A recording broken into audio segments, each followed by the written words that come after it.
Hello everyone, welcome back to maths classes. Today we are starting from question number 8 of exercise 10.3 class 6 NCERT math. So let's see the question. A floor is 5 meter long and 4 meter wide. A square carpet of sides 3 meter is laid on the floor. Find the area of floor that is not carpeted. अब हमें यहाँ पे क्या given है कि एक land है जिसकी लेंथ एंड ब्रेथ गिवन है। लेंथ है 5 मीटर एंड ब्रेथ है 4 मीटर। अब हमें यहाँ पे गिवन है एरिया। सबसे पहले हमें गिवन है एक लैंड फ्लोर का एरिया 5 मीटर एंड ब्रेथ है 4 metre and a square carpet side 3 metre is laid on the floor.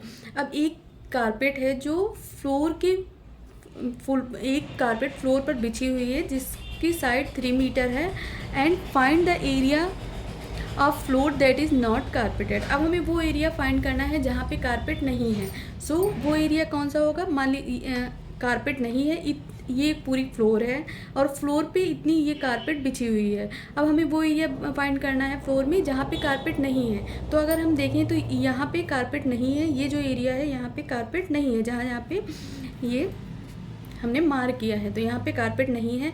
अब हमें ये एरिया आप कैसे फाइंड करेंगे? अगर फ्लोर के एरिया से, बड़े वाले एरिया से ये वाला एरिया माइनस कर दें तो ये वाला हमें एरिया पता चल जाएगा। या फिर अगर आप प्रैक्टिकली देखें, अगर आप इसमें से ये वाला एरिया फाइंड करना है, अगर आप कैंची से ये वाला एरिया कट कर देते हैं तो सिर्फ ये वाला एरिया बचेगा। यानी हमें इस वाले एरिया से, बड़े वाले एरिया से, फ्लोर के एरिया से कौन सा एरिया कट करना है? कारपेट वाला एरिया छोड़ के हमें बताना है कि अगर वहाँ पे वो एरिया बताइए जहाँ पे कारपेट नहीं है तो कारपेट वाला एरिया हम सब्ट्रैक्ट कर देंगे। अब सबसे पहले हमें सब्ट्रैक्ट करना है तो सबसे पहले हम एरिया फाइंड करेंगे। सो एरिया ऑफ फ्लोर, अब फ्लोर जो है वो रेक्टेंगल शेप में है। So area of floor is equal to length into breadth and length है 5 मीटर, ब्रेथ है 4 मीटर। सो 5 4 जो 20 metre square. Area of carpet, अब एरिया ऑफ कारपेट जो है वो स्क्वायर शेप में है। सो एरिया ऑफ स्क्वायर का एरिया क्या होता है? Side into side. So side है 3 मीटर, 3 मीटर इंटू 3 मीटर, 3 3 ज़ा 9 मीटर स्क्वायर। अब area of floor that is not carpeted, अब जहाँ पे कारपेट नहीं है उसका area of floor minus area of carpet. Floor के एरिया से कारपेट के एरिया को अगर आप सब्ट्रैक्ट कर देंगे तो कौन सा एरिया बच जाएगा? जहाँ पे कारपेट नहीं है। फ्लोर का एरिया है 20 metre square and area of carpet है 9 metre square. So 20 minus 9 is 11 metre square. So 11 metre square is the answer of this question. Let's see next question. अब नेक्स्ट क्वेश्चन है question number 9। 5 स्क्वायर flower beds each of side 1 meter are dug one a piece of land 5 meter long and 4 meter wide। अब इसमें क्या given है कि एक ज़मीन का टुकड़ा है जो 5 मीटर लॉन्ग है एंड 4 मीटर वाइड है। एक ज़मीन के टुकड़े की लेंथ एंड ब्रेथ हमें गिवन है और इसमें कहा गया है कि उसमें 5 क्यारियाँ जो हैं उसमें 5 क्यारियाँ बनाई गई हैं जिसकी साइड हमें गिवन है। सभी क्यारियाँ किस शेप में? 5 स्क्वायर फ्लावर बेड्स। सभी क्यारियाँ जो हैं वो स्क्वायर शेप में हैं और 5 क्यारियाँ इसी ज़मीन के टुकड़े पे 5 क्यारियाँ बनाई गई हैं और उनकी जो साइड है वो सभी जो है स्क्वायर शेप में है और उनकी साइड है 1 मीटर। अब हमें बताना है what is the area of remaining part of land. वहाँ का एरिया बताना है जहाँ पे क्यारियाँ नहीं है। Remaining part of the land का जो रिमेनिंग पार्ट है, जो शेष एरिया है, उसका एरिया फाइंड करना है।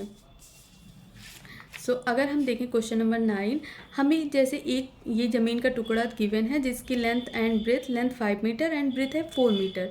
अब इसमें 5 क्यारियाँ बनाई गई हैं, प्रत्येक की जो साइड गिवन है वो 1 मीटर साइड है 1 मीटर और ये स्क्वायर शेप में है। प्रत्येक जो है वो स्क्वायर शेप में है। अब ये स्क्वायर शेप में है तो हम, और ये कितनी है? 5 है। 1 2 3 4 5 टोटल जो है इसमें 5 क्यारियाँ बनी हुई हैं इस लैंड में। अब ये क्यारियाँ हमने एक रो में बनाई हैं। आप चाहें तो इसको कहीं पे भी बना सकते हैं। मान लीजिए एक यहाँ, एक यहाँ, एक यहाँ, एक यहाँ एंड एक मिड में हो।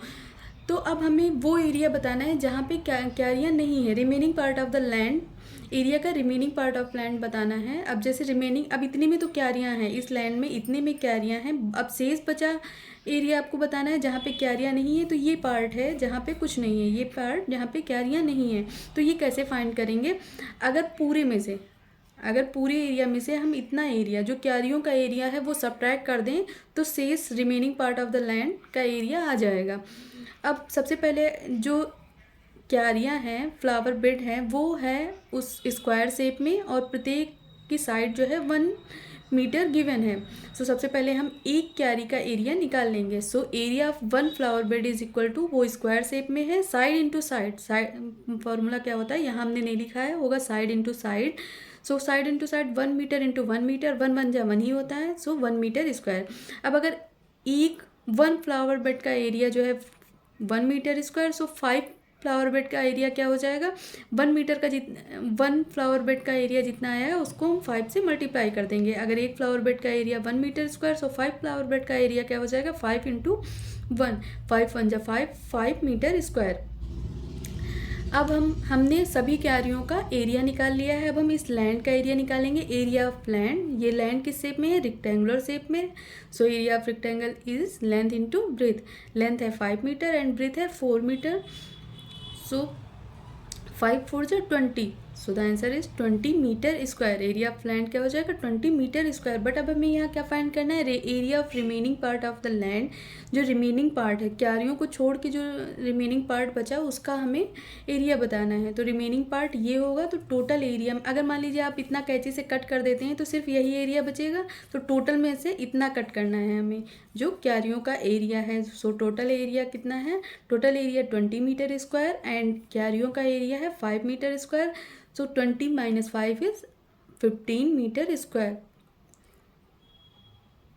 सो नेक्स्ट क्वेश्चन हम नेक्स्ट वीडियो में देखेंगे। Thank you for watching this video and please like share and subscribe this channel.